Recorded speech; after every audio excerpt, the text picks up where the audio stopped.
സംസ്ഥാനത്ത് വേനൽക്കെടുതിയിൽ 2 പേർക്ക് സൂര്യാതപമേറ്റു. കാസർഗോഡ് ജില്ലയിലാണ് 2 കേസുകളും റിപ്പോർട്ട് ചെയ്തത്. വേനൽ കടുത്തതോടെ പാലക്കാട് ജില്ലയിലെ വരൾച്ച നേരിടാൻ മംഗലം ഡാം തുറന്നു. സംസ്ഥാനത്ത് ഇക്കുറി ലഭിച്ച വേനൽ മഴയിൽ 47% കുറവുണ്ടായെന്ന് കണക്കുകൾ വ്യക്തമാക്കുന്നു.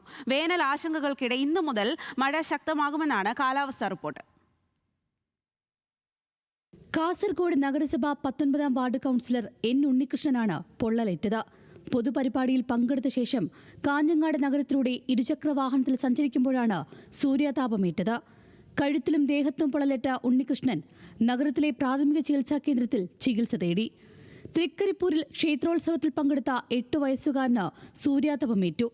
കടുത്ത ചൂടിൽ വരൾച്ച അനുഭവപ്പെടുന്ന പാലക്കാട് ജില്ലയിൽ ജലലഭ്യത ഉറപ്പാക്കാൻ മംഗലം ഡാം തുറന്നു.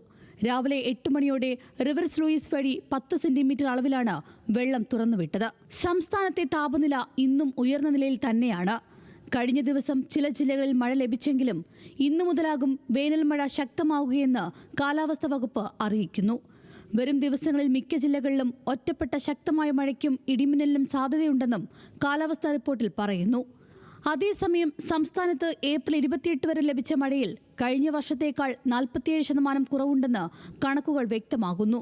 ഒരൊറ്റ ജില്ലയിൽ പോലും പ്രതീക്ഷിച്ച മഴ ലഭിച്ചില്ല. പാലക്കാട്, മലപ്പുറം ജില്ലകളിലാണ് സ്ഥിതി ഗുരുതരം.